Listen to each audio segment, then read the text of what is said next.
Hello दोस्तों, आज है 13 फरवरी 2025 दिन गुरुवार का। हिंदी तिथि फाल्गुन कृष्ण प्रतिपदा। और आइए बात करते हैं आज के मुख्य समाचार, बड़ी खबरें, देश और दुनिया का ताजा अपडेट लेकर हाजिर हो गए। आज का ये वीडियो भी बहुत ही स्पेशल होने वाला है। किसान भाइयों के लिए, युवाओं के लिए, कर्मचारियों के लिए, पढ़ने वाले बच्चों के लिए, आम जनता से जुड़े कई महत्वपूर्ण फैसले जानने वाले हैं। देश के अलग अलग राज्यों की ओर से जरूरी घोषणाएं, नए नियम और अपडेट जानकारियां लेंगे, काम की बड़ी खबरें जानेंगे। वीडियो में आपको बहुत मजा आएगा। पूरा वीडियो आप ध्यान से आखिर तक जरूर देखते रहिएगा, है ना। तो बिना टाइम विलंब के शुरुआत करते हैं आज की पहली बड़ी खबर। सबसे पहले तो आपको बताएं कि प्रधानमंत्री नरेंद्र मोदी फ्रांस की अपनी 2 दिनों की यात्रा पूरी करने के बाद बुधवार को अमेरिका रवाना हो गए। फ्रांस के राष्ट्रपति इमैनुअल मैक्रों उन्हें विदा करने के लिए एयरपोर्ट तक पहुंचे। मोदी ने फ्रांसीसी सेना को भारत आने का न्योता भी दिया है। मोदी ने फ्रांसीसी सेना को पिनाक की क्षमता को करीब से परखने के लिए न्योता दिया है। मोदी ने कहा कि फ्रांस के साथ पिनाक रॉकेट मिसाइल सिस्टम की डील दोनों देशों के रक्षा संबंधों में मील का पत्थर होगा और ये सिस्टम पूरी तरह से देश में ही बनाया गया है और ये सिस्टम केवल 44 सेकंड में 12 रॉकेट दाग सकता है। मोदी ने फ्रांस में सावरकर को याद किया। दक्षिणी फ्रांस में वीर सावरकर को श्रद्धांजलि अर्पित की। अगला एआई समिट भारत में होगा। एआई, न्यूक्लियर एनर्जी और इनोवेशन में साझेदारी। पीएम मोदी के फ्रांस दौरे की बड़ी बातें भी सामने आई हैं। यानी पीएम मोदी की फ्रांस यात्रा कई महत्वपूर्ण समझौतों और साझेदारियों के साथ संपन्न हुई। अब पीएम मोदी अमेरिका की यात्रा पर हैं और इस दौरान पीएम मोदी की अमेरिका के नए राष्ट्रपति डोनाल्ड ट्रंप से मुलाकात होने वाली है। भारत और अमेरिका संबंधों का एक नया अध्याय खुलने वाला है। चलिए खबरों की शुरुआत में पहली बड़ी खबर देखिए। मुफ्त स्कीम पर सुप्रीम कोर्ट ने नाराजगी जताई है और कहा कि इसी वजह से लोग काम नहीं करना चाहते हैं। सुप्रीम कोर्ट ने राजनीतिक पार्टियों के फ्री के वादे करने पर नाराजगी जाहिर की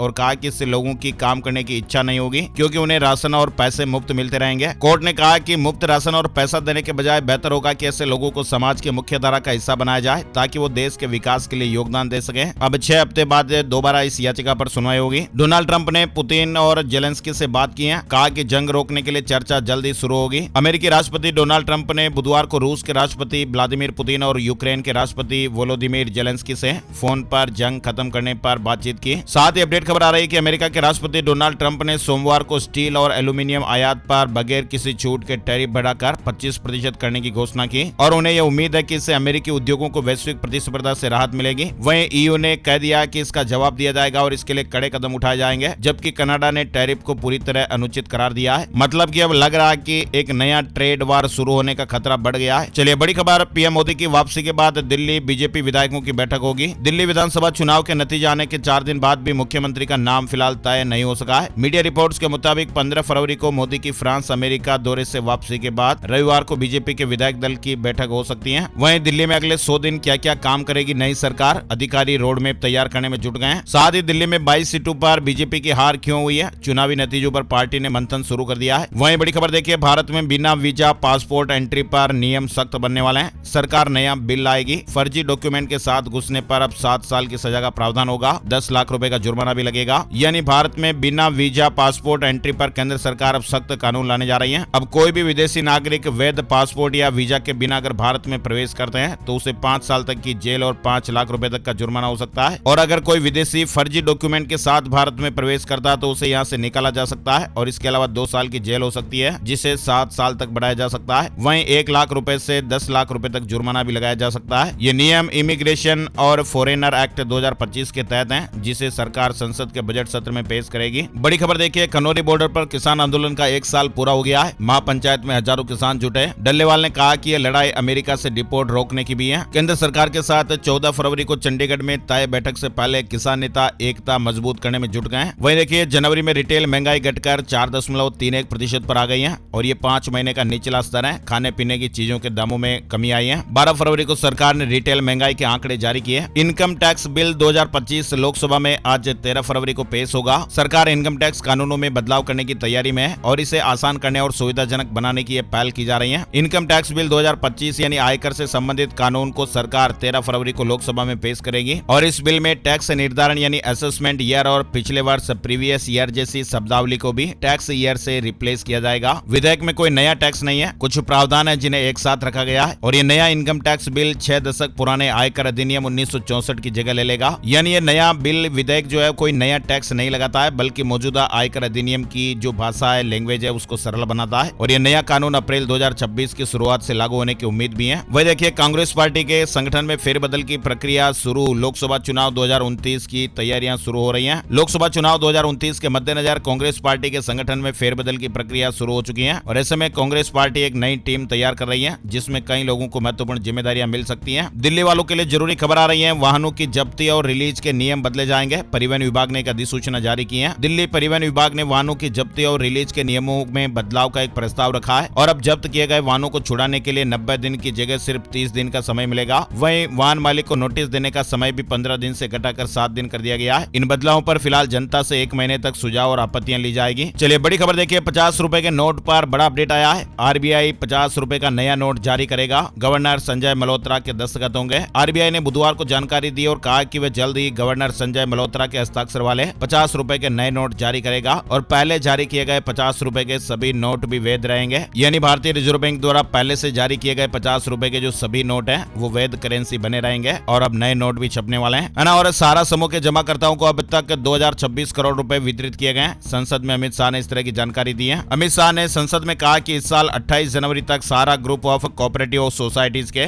11,61,000 जमाकर्ताओं को 2025.75 करोड़ रुपए वितरित किए गए। साथ ही अमित शाह ने कहा कि मंत्रालय सारा समूह के वास्तविक जमाकर्ताओं को भुगतान के लिए हर संभव कदम उठा रहा है। पाकिस्तान ने एलओसी पर सीज फायर का उल्लंघन किया, भारतीय सेना ने भी मुंहतोड़ जवाब दिया है। वहीं देखिए, वक्त संशोधन बिल पर जेपीसी रिपोर्ट लोकसभा में गुरुवार को पेश होने वाली है। लोकसभा के अध्यक्ष को सौंपी गई जेपीसी की रिपोर्ट में देश भर की विवादित वक्त संपत्तियों के मामले का भी विस्तृत ब्यौरा दिया गया है। साथ ही दोस्तों एक बड़ी खबर आ रही है, एक सर्वे किया गया है, लोगों से जानकारी जुटाई गई, पूछताछ की गई, यानी एक सर्वे हुआ जिसमें जानकारी सामने आई है कि अगर आज हुए लोकसभा चुनाव तो बीजेपी अपने दम पर सरकार बना लेगी। अगर आज लोकसभा चुनाव होते हैं तो एनडीए 343 सीटें जीतकर सत्ता में वापसी करता है, जबकि बीजेपी अकेले 281 सीटें जीतकर स्पष्ट बहुमत हासिल कर सकती है। India Today group C voter का mood of the nation survey में बीजेपी को बड़ी बढ़त मिल रही है। सर्वे के मुताबिक अगर आज लोकसभा चुनाव होते हैं तो बीजेपी अपने दम पर सरकार बना सकती है और सर्वे के अनुसार लोकसभा चुनाव अगर आज होते हैं तो बीजेपी को 281 सीटें मिल सकती हैं। सर्वे में इस तरह की जानकारी सामने आ रही है। वहीं सर्वे में कांग्रेस और उसका सहयोगी संगठन इंडिया सिर्फ 188 सीटों पर सिमट रहा है। ये आंकड़े India Today C voter mood of the nation survey के अनुसार सामने आए हैं। सर्वे में कांग्रेस को 78 सीटें मिल सकती हैं। लोकसभा चुनाव में कांग्रेस को 99 सीटें मिली थी, जो अब घटती हुई दिख रही हैं और अन्य के खाते में 184 सीटें आ सकती हैं। यानी आज लोकसभा चुनाव हुए तो किस गठबंधन को कितनी सीट? एनडीए को 343, इंडिया ब्लॉक को 188 और अन्य के खाते में 12। बीजेपी ने पिछले 6 महीनों में महाराष्ट्र, हरियाणा और दिल्ली में चुनावी सफलता हासिल कर फिर से लहर बनाने में कामयाबी पाई है और खास करके दिल्ली में तो 27 साल बाद सत्ता में वापसी बीजेपी के लिए ऐतिहासिक बड़ी जीत मानी जा रही है। इसके अलावा सर्वे में एक और बड़ी बात सामने आई। सर्वे में यह सवाल पूछा गया कि नरेंद्र मोदी के बाद किसे अगला प्रधानमंत्री बनना चाहिए। इस पर कड़ी टक्कर देखने को मिली है। इस पर केंद्रीय गृह मंत्री अमित शाह और यूपी के सीएम योगी आदित्यनाथ के बीच कड़ी टक्कर देखने को मिली। हालांकि अमित शाह को लगभग 1% ज्यादा वोट मिले हैं। 26.8% लोगों ने कहा कि नरेंद्र मोदी के बाद देश का अगला प्रधानमंत्री अमित शाह को बनना चाहिए। वहीं यूपी सीएम योगी आदित्यनाथ को 25.3% लोग चाहते हैं कि वे देश के अगले पीएम बने। नितिन गडकरी को 14.6% लोग, राजनाथ सिंह को 5.5% लोग और शिवराज सिंह चौहान को 3.2% लोगों ने वोट दिया कि उन्हें अगला पीएम देखना चाहते हैं। तो ये सर्वे हुआ जिसमें इस तरह की बातें सामने आई। आगे बढ़ते हैं, बड़ी खबर देखिए, अपने विधानसभा क्षेत्र में हूं, कहीं नहीं भागा। आम आदमी पार्टी विधायक अमानतुल्लाह खान ने दिल्ली पुलिस कमिश्नर को चिट्ठी लिखी है। ओखला से आम आदमी पार्टी के विधायक अमानतुल्लाह खान ने अपनी गिरफ्तारी के लिए चल रही तलाशी के बीच फरार होने की खबरों को खारिज किया है। उन्होंने कहा कि दिल्ली पुलिस आयुक्त को उन्होंने एक चिट्ठी लिखी है और अपने विधानसभा क्षेत्र में होने की बात कही है। जम्मू कश्मीर से जुड़ी खबर देखिए, राज्य का दर्जा बहाल करने के लिए 15 दिनों का कैंपेन शुरू करेगी कांग्रेस। 15 दिनों का एक विशेष अभियान शुरू करने वाले हैं और इसकी शुरुआत 13 फरवरी को उधमपुर जिले से शुरू होगी। गिरावट के बीच धड़ाधड़ पैसा लगा रहे निवेशक सिप का क्रेज जारी है। एसआईपी इन्वेस्टमेंट से जुड़ा टर्म है। आप में से भी कई लोगों ने एसआईपी किया होगा, यानी शेयर बाजार में कमजोरी के बीच निवेशक धड़ाधड़ बाजार में निवेश तो कर रहे हैं। एसआईपी के जरिए जनवरी में 26,400 करोड़ रुपए का निवेश हुआ है। वहीं जनवरी में इक्विटी म्यूचुअल फंड में 39,687 करोड़ रुपए का निवेश हुआ, जो हालांकि दिसंबर 2024 की तुलना में 3.6% कम रहा। आगे बढ़ते हैं, बड़ी खबर, भारत ने इंग्लैंड को 142 रन से तीसरा वनडे हरा दिया है और सीरीज 3-0 से जीत ली है। सुनीता विलियम्स और बुच विल्मोर मार्च में धरती पर लौटेंगे। 8 महीने से वो स्पेस स्टेशन में फंसे हुए हैं। नासा ने मंगलवार को बताया कि मार्च के बीच में उन्हें वापस लाया जाएगा। दक्षिण एशिया का सबसे बड़ा गारमेंट टेक्नोलॉजी एक्सपो शुरू हो गया है। ग्रेटर नोएडा में जीटीई का 37वां संस्करण केंद्रीय मंत्री गिरिराज सिंह ने उद्घाटन किया है। 37वां संस्करण India expo centre and mart greater Noida में शुरू हो गया। आर्ट ऑफ लिविंग का 10वां अंतर्राष्ट्रीय महिला सम्मेलन, राष्ट्रपति द्रौपदी मुर्मू के अलावा देश विदेश की दिग्गज हस्तियां भी इसमें शामिल होंगी। दिल्ली में 14 से 16 फरवरी तक आर्ट ऑफ लिविंग द्वारा आयोजित इस ऐतिहासिक सम्मेलन में 60 से अधिक वक्ता और 500 से अधिक प्रतिनिधि भाग लेंगे। हरियाणा निकाय चुनाव पर्यवेक्षकों की तैनाती जल्द ही जारी होगी, बीजेपी की लिस्ट। हरियाणा में निकाय चुनाव को लेकर सभी राजनीतिक दलों ने तैयारियां शुरू कर दी हैं। हरियाणा निकाय चुनाव के बाद बजट सत्र की तारीख तय, गवर्नर ने आदेश जारी किया है। हरियाणा विधानसभा का बजट सत्र निकाय चुनाव के बाद होगा। गवर्नर की ओर से जारी लेटर में बजट सत्र की तारीख 7 मार्च बताई गई है। वहीं देखिए अनिल विज ने कहा कि शोकॉज नोटिस लीक किया, 2 लोगों के बीच सीक्रेट कम्युनिकेशन था, बीजेपी को 8 पन्नों का जवाब भेजा है। वहीं देखिए हरियाणा के भिवानी में डीजे पर डांस करते करते एक व्यक्ति की अचानक जान चली गई, हार्ट अटैक आया।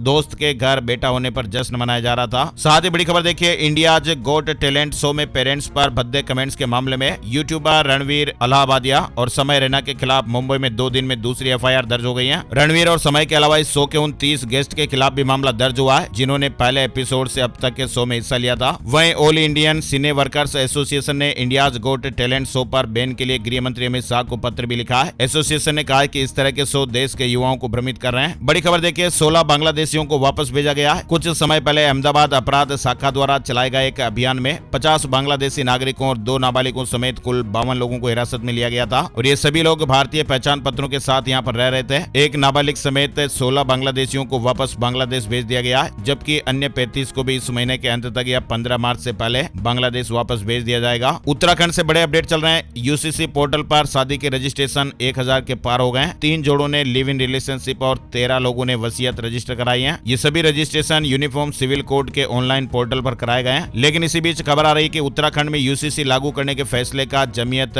उलमाए हिंद ने विरोध किया है। नैनीताल हाई कोर्ट में एक याचिका दायर की है। इसके अलावा नैनीताल हाई कोर्ट ने राज्य में समान नागरिक संहिता यूसीसी के प्रावधानों को चुनौती देने वाली जनहित याचिकाओं पर केंद्र और राज्य सरकार को नोटिस भी जारी किया है। वहीं बड़ी खबर देखिए यूनिफॉर्म सिविल कोड में दी जाने वाली जानकारी को लेकर उत्तराखंड सरकार ने कहा कि गोपनीयता को बनाए रखने के लिए सख्त प्रावधान किए गए हैं। किसी तीसरे व्यक्ति तक इसकी जानकारी नहीं पहुंच पाएगी। गोपनीयता का पूरा ध्यान रखा जाएगा। साथ ही अपडेट आपको बताएं उत्तराखंड सरकार की कैबिनेट बैठक हुई है। मुख्यमंत्री पुष्कर सिंह धामी की अध्यक्षता में हुई कैबिनेट बैठक में करीब 32 प्रस्तावों पर मुहर लगी। 18 फरवरी से शुरू होने वाले बजट को धामी कैबिनेट में हरी झंडी दे दी गई है। मुख्य रूप से पूर्व विधायकों की पेंशन 40,000 से बढ़ाकर 60,000 रुपए कर दी गई है। सत्र के दौरान विधायकों को मिलने वाला भत्ता प्रति किलोमीटर भी बढ़ाया गया है और इसमें करीब 4 रुपए प्रति किलोमीटर की बढ़ोतरी हुई। उत्तराखंड कर्मचारियों को बड़ी राहत, एलटीसी में अब हवाई यात्रा का भी लाभ मिलेगा। यानी उत्तराखंड के कर्मचारियों के लिए भी एक गुड न्यूज आई है। अब वे एलटीसी यानी अवकाश यात्रा रियायत सुविधा का लाभ रेल सेवा के अलावा वायुयान सेवा के माध्यम से भी उठा सकेंगे। 5400 ग्रेड वेतन और इससे अधिक ग्रेड वेतन वाले कर्मचारी हवाई यात्रा कर सकेंगे। 1800 से 2800 ग्रेड वेतन वाले कर्मचारियों को वातानुकूलित रेल यात्रा की सुविधा मिलेगी। 15 दिन के उपार्जित अवकाश के समायोजन की बाध्यता भी खत्म कर दी गई है। वहीं बड़ी खबर देखिए उड़ीसा से आ रही है। मिड डे मील की योजना में उड़ीसा सरकार अब बड़ा बदलाव करने जा रही है। राज्य सरकार ने वहां पर कक्षा 9 और 10वीं के छात्रों को भी मिड डे मील यानी मध्याह्न भोजन योजना के तहत शामिल करने का फैसला किया है। अब तक ये सुविधा कक्षा 1 से 8वीं तक के लिए उपलब्ध है, लेकिन अब 9वीं और 10वीं के छात्रों को भी ये सुविधा मिलेगी। विस्तार किया गया है। वहीं केंद्रीय गृह मंत्री अमित शाह ने सहकारिता मंत्रालय से जुड़े संसदीय परामर्शदात्री समिति की बैठक की अध्यक्षता की और इस बैठक में उन्होंने कहा कि अब किसान सहकारी समितियां एयर टिकट की बुकिंग भी कर सकेंगी। सरकार की कोशिश को कोऑपरेटिव सेक्टर को भी कॉर्पोरेट सेक्टर के समान अवसर उपलब्ध कराने की है। पैक्स को अन्य सेवाओं के साथ साथ रेलवे की टिकट बुकिंग करने की सुविधा दी गई है। चलिए बड़ी खबर देखिए इंडिगो एक खास ऑफर लेकर आया है। वैलेंटाइन अगर आप भी खास बनाना चाहते हैं तो इस वैलेंटाइन डे पर इंडिगो अपने पैसेंजर को खास तोहफा देने जा रही है। ऑफर चल रहा है जो 12 फरवरी 2025 से शुरू हो गया है और 16 फरवरी 2025 तक आप ऑफर का फायदा उठा सकते हैं। इस ऑफर के तहत 2 पैसेंजर को बेस फेयर पर 50% तक की छूट मिलेगी। कश्मीर तक बिना झंझट दौड़ेगी वंदे भारत एक्सप्रेस। जनता को पीएम मोदी का बेसब्री से इंतजार। 17 फरवरी को ऐतिहासिक दिन होने वाला है। पीएम मोदी 17 फरवरी को कटरा दौरे से पहले रेलवे विभाग अलर्ट मोड पर है। आगामी 17 फरवरी को पीएम मोदी के कटरा रेलवे स्टेशन के संभावित दौरे को लेकर रेलवे विभाग की हलचल भी तेज हो गई है। यूपीएससी ने सिविल सेवा के लिए ऑनलाइन आवेदन में बदलाव किया है। मई में होगी सिविल सेवा प्रारंभिक परीक्षा। दरअसल संघ लोक सेवा आयोग ने सिविल सेवा प्रारंभिक परीक्षा के लिए अपने ऑनलाइन आवेदन प्रणाली में कुछ बदलाव किए हैं, क्योंकि अभ्यर्थियों ने इसके माध्यम से आवेदन करते समय तकनीकी गड़बड़ियों की शिकायत की थी। अब यूपीएससी ने एक नोटिस में कहा कि ऑनलाइन आवेदन भरने के लिए एक बार के रजिस्ट्रेशन में कुछ प्रविष्टियों को एडिट योग्य बना दिया गया है। हिमाचल प्रदेश के लोगों के लिए गुड न्यूज है। सरकार बनाएगी ऑटोमेटिक टेस्टिंग स्टेशन। वाहनों की टेस्टिंग का तरीका बदल जाएगा। यहाँ पर अब सरकार ऑटोमेटिक टेस्टिंग स्टेशन बनाने जा रही है। झारखंड से जुड़े कुछ जरूरी अपडेट भी चल रहे हैं। जमीन मालिकों के लिए राहत की खबर आई है। दाखिल खारिज पर सरकार ने बड़ा फैसला लिया है। अब तकनीकी कारणों से किसी भी आवेदन को अस्वीकृत करने पर अंचलाधिकारी कार्रवाई के दायरे में आएंगे। साथ ही दाखिल खारिज से संबंधित मामलों पर आवेदनों की अस्वीकृति या आपत्ति के कारणों को सीओ को स्पष्ट रूप से बताना होगा। वहीं देखिए झारखंड में एडॉक टीचर टीचर्स की नियुक्ति पर रोक, शिक्षा विभाग ने बड़ा फैसला लिया है। झारखंड के सभी विश्वविद्यालयों में आवश्यकता आधारित शिक्षकों की नियुक्ति पर रोक लगा दी गई है। वहीं मैया सम्मान योजना को लेकर भी बड़ा अपडेट सामने आया है। अब झारखंड की योग्य महिलाओं को बिना आधार कार्ड लिंक के भी मैया सम्मान योजना का पैसा मिलेगा। आधार लिंक की आखिरी तारीख 31 मार्च कर दी गई है। वहीं रांची में आवास बोर्ड के खाली फ्लैट के आवंटन के लिए होने वाली लॉटरी के लिए रजिस्ट्रेशन प्रक्रिया शुरू हो गई है और 10 मार्च तक ये प्रक्रिया चलेगी। झारखंड के 2 जिलों में ये शुरुआत हो रही है, लॉटरी से फ्लैट मिलेंगे। वहीं उड़ीसा सरकार ने जूनियर शिक्षकों के लिए बड़ी खुशखबरी दी है। सरकार ने जूनियर शिक्षकों के मासिक वेतन में 4900 रुपए की बढ़ोतरी की है, यानी अब उन्हें 11,000 रुपए की जगह 16,000 रुपए मिलेंगे। ये बढ़ोतरी समग्र शिक्षा योजना के तहत की गई है। बिहार से एक और बड़ी खबर देखिए, बिहार के किसान भाइयों के लिए खुशखबरी आ रही है। बिहार में गन्ना किसानों के लिए अच्छी खबर है। राज्य सरकार ने गन्ना मूल्य में प्रति क्विंटल 10 रुपए एक्स्ट्रा देने का ऐलान किया है और ये राशि सरकार सीधे ही किसानों के बैंक खाते में जमा करेगी। किसानों को इसके लिए अपने बैंक खाते के साथ आधार नंबर, जन्म तिथि प्रमाण पत्र आदि संबंधित चीनी मिल में जमा कराने होंगे। हरियाणा हिसार से जुड़ी खबर देखिए, हिसार में प्लास्टिक के प्रयोग पर 1 मार्च से प्रतिबंध लगेगा।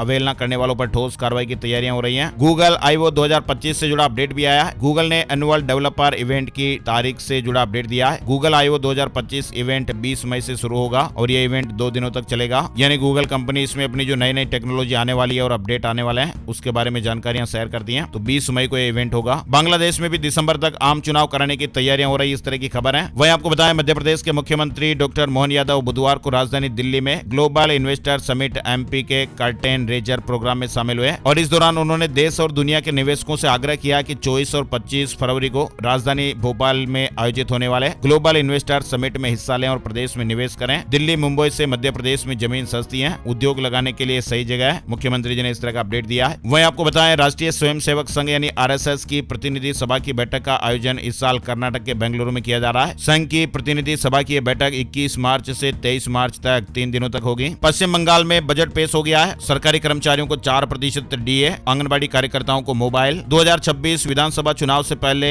ममता बनर्जी सरकार के बजट में बहुत कुछ खास। ममता बनर्जी की सरकार ने बुधवार को विधानसभा में राज्य का बजट पेश किया और इसमें सरकारी कर्मचारियों के लिए 4% महंगाई भत्ता यानी DA की घोषणा की। 70,000 आंगनबाड़ी और आशा कार्यकर्ताओं को मोबाइल देने का भी ऐलान किया। 1 अप्रैल से बढ़ी हुई दर पर DA लागू किया जाएगा। बड़ी खबर देखिए, जल्द सुनवाई का अधिकार, जमानत के लिए मुफ्त पास नहीं है। उमर खालिद की याचिका पर हाईकोर्ट ने कहा, भारत में बच्चों के इंस्टाग्राम अकाउंट पर माता पिता की नजर रहेगी। कंपनी ने एक नया फीचर जारी किया है। फेसबुक और इंस्टाग्राम जैसे इंटरनेट मीडिया प्लेटफॉर्म का संचालन करने वाली कंपनी मेटा ने मेटा के इंस्टाग्राम टीन अकाउंट की सुविधा को भारत में भी शुरू करने की मंगलवार को घोषणा की और इस फीचर को खास तौर पर बच्चों के लिए बनाया गया है और इससे जो गलत कंटेंट है, नुकसानदायक कंटेंट है, अनचाही मैसेजिंग जैसी समस्याओं को रोका जाएगा। टीन अकाउंट ऑटोमेटिक रूप से हाई सेफ्टी सेटिंग पर रहेंगे। व्हाट्सएप के करोड़ों यूजर्स के लिए भी नया फीचर शेयर कर पाएंगे इंस्टाग्राम प्रोफाइल। व्हाट्सएप यूजर्स को अब जल्द इंस्टाग्राम प्रोफाइल को जोड़ने वाला एक फीचर मिलने वाला है। उत्तर प्रदेश से बड़ी खबर आ रही है, भ्रष्टाचार मामले में विजिलेंस ने एक बड़ी कार्रवाई की है। रिटायर्ड दरोगा के घर पर छापेमारी हुई, 16 करोड़ की संपत्ति पकड़ी गई। हिमाचल में बर्फबारी हुई है और अगले 3 दिन मौसम साफ रहने का अनुमान है। वहीं देखिए, सेबी ने एक नया डिजिटल प्लेटफॉर्म मित्रा लॉन्च किया है जो निवेशकों की मदद करेगा। करंट अफेयर से जुड़ा सवाल भी बन सकता है। सेबी ने मित्रा नाम से एक डिजिटल प्लेटफॉर्म को लॉन्च किया है और इसके जरिए अब निष्क्रिय और बिना दावे वाले म्यूचुअल फंड फोलियो का पता लगाने में निवेशकों को मदद मिलेगी। अब मलेशिया और ओमान की यूनिवर्सिटी से रिसर्च और PhD कर सकेंगे कानपुर यूनिवर्सिटी के छात्र। विद्यार्थियों से जुड़ा अपडेट है। साथ ही देहरादून नगर निगम ने लोगों के लिए एक नई फैसिलिटी दी है। प्रॉपर्टी टैक्स और होल्डिंग टैक्स के नोटिस अब व्हाट्सएप के जरिए भी लोगों को भेजे जाएंगे। उत्तराखंड से जुड़ी खबर देखिए, पेंशनर्स को लाभ देने के प्रयास में धामी सरकार, बेसिक पेंशन बढ़ोतरी पर विचार किया जा रहा है। सरकारी कर्मचारियों की सेवानिवृत्ति के बाद उन्हें पेंशन में लाभ देने को लेकर भी विचार चल रहा है। उत्तराखंड राज्य में पेंशनर्स की कम्यूटेड पेंशन में कटौती की अवधि को कम करने से लेकर अतिरिक्त बेसिक पेंशन बढ़ोतरी पर विचार चल रहा है। IOCL यानी इंडियन ऑयल ने यूपी, बिहार समेत विभिन्न राज्यों के लिए अप्रेंटिसशिप पदों पर भर्ती निकाली है। मध्य प्रदेश मिडिल स्कूल एवं प्राइमरी टीचर्स भर्ती के लिए आवेदन की तारीख बढ़ गई है। अब 20 फरवरी 2025 तक तारीख को बढ़ा दिया गया है। साथ ही बड़ी खबर देखिए, श्री राम जन्मभूमि के मुख्य पुजारी महंत सत्येंद्र दास जी का बुधवार 12 फरवरी को निधन हो गया। 87 वर्षीय सत्येंद्र दास की ब्रेन स्ट्रोक के कारण तबियत बिगड़ जाने के बाद उन्हें लखनऊ के SGPGI में रविवार को एडमिट कराया गया था। उन्हें मधुमेह और हाई ब्लड प्रेशर भी था। बाबरी विध्वंस के वक्त रामलला को गोद में लेकर भी भागे थे। टीचर के बाद पुजारी बने। अयोध्या में रामलला मंदिर के मुख्य पुजारी आचार्य सत्येंद्र दास नहीं रहे। आचार्य को आज 13 फरवरी को दोपहर 12 बजे जल समाधि दी जाएगी। सत्येंद्र दास 32 साल से राम जन्मभूमि में बतौर मुख्य पुजारी सेवाएं दे रहे थे। संत कबीर नगर में वो जन्मे,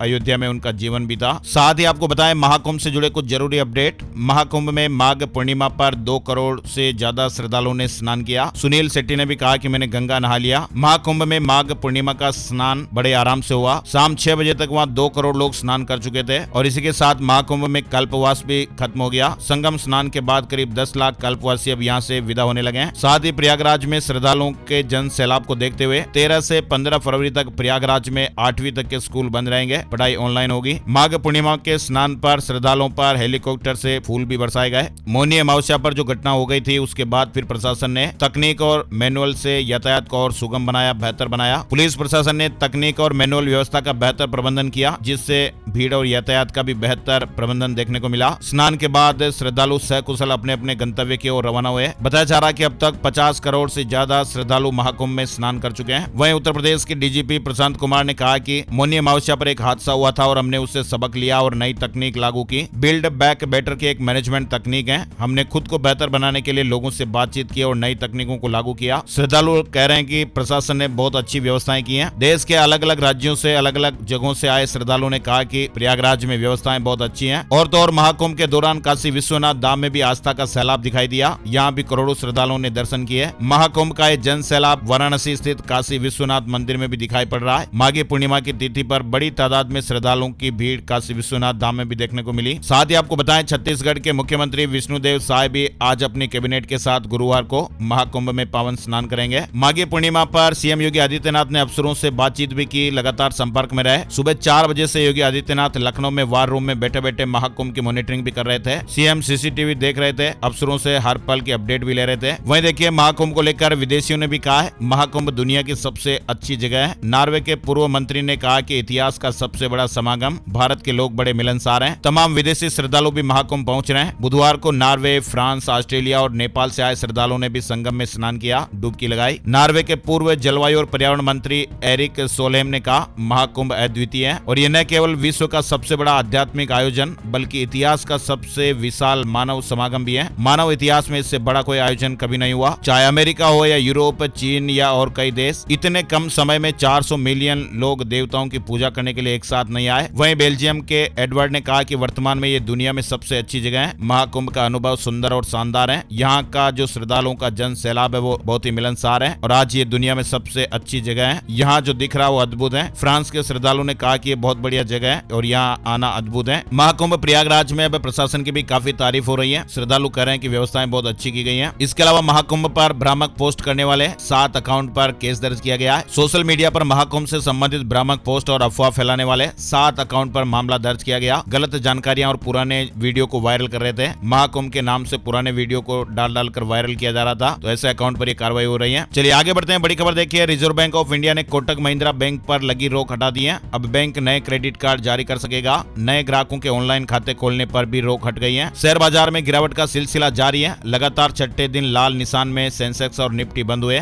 सेंसेक्स 122 अंकों की गिरावट के साथ 76,171 के स्तर पर बंद हुआ। निफ्टी 26 अंकों की गिरावट के साथ 23,045 के स्तर पर बंद हुआ। मध्य प्रदेश में आज से ही ठंड और राजस्थान में भी टेम्परेचर गिर सकता है। जम्मू कश्मीर में 2 दिन से बर्फबारी जारी है। देश के पहाड़ी इलाकों जम्मू कश्मीर में पिछले 2 दिन से बारिश और बर्फबारी हो रही है। इससे अब मैदानी इलाकों में ठंड बढ़ गई है। मध्य प्रदेश में भी आज 13 फरवरी से अब सर्दी थोड़ी बढ़ सकती है। राजस्थान में भी 3 दिन बाद मौसम बदल सकता है, बादल छा सकते हैं। राजस्थान में समान पात्रता परीक्षा ग्रेजुएशन लेवल का रिजल्ट जारी हो गया है। 8,78,000 अभ्यर्थी पात्र हुए हैं और ये 11 भर्ती एग्जाम में शामिल हो सकेंगे। वही देखिए, राजस्थान में एक बड़ा फैसला। राजस्थान सरकार ने बुधवार को एक भर्ती परीक्षा में करीब 499 पदों को बढ़ा दिया है। पशु परिचर भर्ती परीक्षा को लेकर अपडेट है। इस परीक्षा में अब सरकार 6,433 पदों पर भर्ती करेगी। राजस्थान में कैबिनेट मंत्री किरोड़ी लाल मीणा ने फोन टैपिंग के मामले पर कहा है, मुझसे गलती हुई है और नोटिस के जवाब में मैंने स्वीकारा है। वहीं देखिए, राजस्थान में नरेश मीणा की जमानत याचिका पर सुनवाई पूरी हो गई है। फैसला सुरक्षित रख लिया गया है। सरकार ने कहा कि भीड़ को उकसाया। याचिकाकर्ता ने कहा कि घटना के समय हिरासत में था। विधानसभा उपचुनाव के दौरान समरावता गांव में हुई हिंसा मामले में नरेश मीणा की जमानत याचिका पर हाईकोर्ट में सुनवाई पूरी हो गई है। जस्टिस प्रवीण भटनागर की अदालत ने दोनों पक्षों की बहस सुनकर फैसला सुरक्षित रख लिया है। राजस्थान के किसान भाइयों के लिए बड़ी खबर है। 28 फरवरी तक अब मूंगफली की खरीद हो पाएगी। किसानों की मांग पर सरकार ने अवधि बढ़ा दी है। वहीं देखिए, राजस्थान में 5वीं और 8वीं बोर्ड की लास्ट डेट फिर से बढ़ गई है। राजस्थान के कोटा में संभाग के सबसे बड़े मातृ एवं शिशु जेके लोन हॉस्पिटल परिसर में मदर मिल्क बैंक बनाया गया है। 90% काम इसका पूरा हो गया है। हिमाचल के राज्यपाल 15 तारीख को चित्तौड़गढ़ आएंगे। श्री सांवलिया जी में सांवरा सेठ के दर्शन करेंगे। एकलिंग नाथ और श्रीनाथ जी के भी दर्शन करेंगे। वहीं राजस्थान के अजमेर से बड़ी खबर देखिए, अजमेर के 125 साल पुरानी फाय सागर झील का नाम बदल दिया गया है और अब इस झील का नाम बदलकर ये वरुण सागर झील के नाम से जानी जाएगी। नगर निगम ने इस संबंध में आदेश भी जारी कर दिया है, यानी फाय सागर का नाम अब वरुण सागर होगा। मध्य प्रदेश में 50,000 करोड़ का निवेश करेगा अवाडा ग्रुप। दिल्ली में सीएम ने कहा, उद्योगपतियों से बात नहीं करेंगे तो रोजगार कहां से आएगा। वहीं देखिए, महाकाल मंदिर में प्रवेश का नया द्वार तैयार। 15 फरवरी को सीएम रुद्र सागर ब्रिज का लोकार्पण भी करेंगे। महाकाल मंदिर में 17 फरवरी से शिव नवरात्रि शुरू होगी। तिथि वृद्धि के कारण इस बार 10 दिन विशेष आयोजन होगा। उज्जैन के विश्व प्रसिद्ध श्री महाकालेश्वर मंदिर में इस वर्ष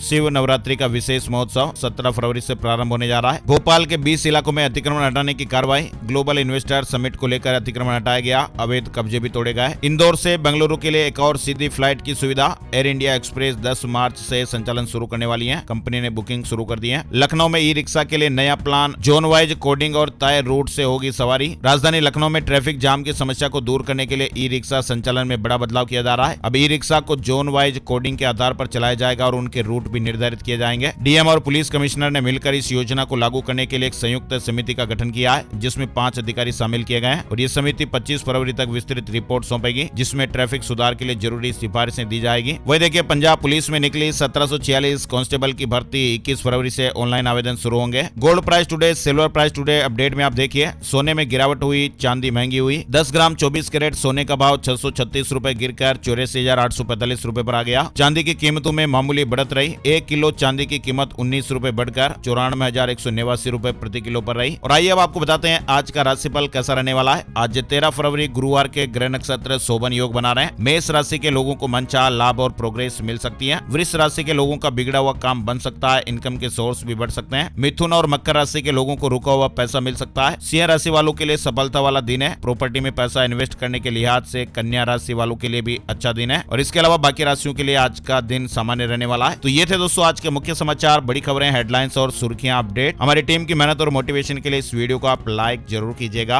अपने यार दोस्तों और मिलने वालों के साथ भी इस वीडियो को फेसबुक और व्हाट्सएप पर जरूर शेयर कर दीजिएगा। एक और नई जानकारी और अपडेट वीडियो में फिर मिलते हैं, तब तक के लिए जय श्री राम, जय हनुमान।